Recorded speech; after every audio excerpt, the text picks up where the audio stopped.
ராமபிரானை வரவழைத்தார். மறுநாள் காலை தசரதர், நீ காட்டுக்கு போகணும், பரதனுக்கு பட்டாபிஷேகம் சொன்னார்.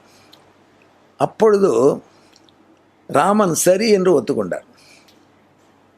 மனசால் ஒத்துண்டாரா? நானும் எங்கள் தகப்பனார் சொல்லி பல செயல்கள் செஞ்சுருக்கேன், எனக்கு பிடிக்காத கூட செஞ்சுருக்கேன். ஆனால் அப்போ உள்ளுக்குள்ளேயே கருவியிருப்பேன், இவர் இப்படி பண்ணுறாரே அப்பாங்கிற ஹோதாவில். வேறு வழி இல்லை, நாம் மறுத்தோம்னா நமக்கு கெட்ட பேராயிடும், அது முறையல்ல அப்படின்னு தலைவிதியே என்று செய்வோம். ஆனால் ராமபிரான் அப்படி செய்யலையாம். மனதோர ஏற்றுக்கொண்டான், நீ சொல்கிற காட்டுக்கு நான் போகிறேன். இதுதான் ராமனுடைய தனி நேர்மை. இந்த நேர்மையோடு காட்டுக்கு வந்த ராமபிரான் நீர்மை எங்கே பார்க்கலாம்?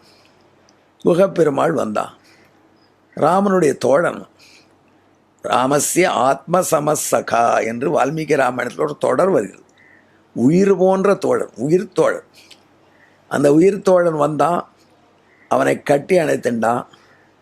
அவனை பார்த்து எங்கள் அம்மா நல்லது தான் செஞ்சா, அவர் சொன்னதை கேட்டு எங்கள் அப்பா காட்டுக்கு அனுப்பியது நல்லதாக போச்சு. உன்னை பார்த்து எவ்வளோ நாள்கள் ஆயிடுத்து, நாங்கள் 4வராக பிறந்தோம், குகா உன்னோடு கலந்து இன்று 5 ஆனோம் என்று மகிழ்ந்தான். இதுதான் நீர்மை. குகன் ஒரு வேடன், ஏழை, ஏதலன், கீழ்மகன் என்று அவனை வர்ணிக்கிறார் திருமங்கையாழ்வார். ஏழைன்னா அவனால் ராமனுக்கு ஆக வேண்டியது ஒன்றும் இல்லை. அரசியல்வாதிகள் குடிசையில் போய் கூழ் குடிக்கிறார்கள், அதை ஃபோட்டோ எடுத்து பிரபலப்படுத்துகிறார்கள். அதனால் ஒரு 1000 ஓட்டு எக்ஸ்ட்ரா விழும் என்று எண்ணுகிறார். ஆகையினால ஒரு லாபம் இருக்குது. ஆனால் குகனை எம்பெருமான் கட்டி அணைத்ததால் குகனுக்கு எந்த லாபம், ராமபிரானுக்கு எந்த லாபமும் கிடையாது. ஏதலன் அவன் ராமபிரானுக்கு செய்யக்கூடியது ஒன்றும் இல்லை. கீழ்மகன் அவன் சரி பெரிய குரு இருந்தார், அவர் திருவிடையை தொட்டோம் அணைச்சிருந்தோம் அப்படிங்கிற மாதிரி ரொம்ப தாழ்ந்த ஜாதியாக இருந்தான், வேட்டுவனாக இருந்தான். அவனை எம்பெருமான் இப்படி அரவணைத்தானே, இதுதான் நீர்மை.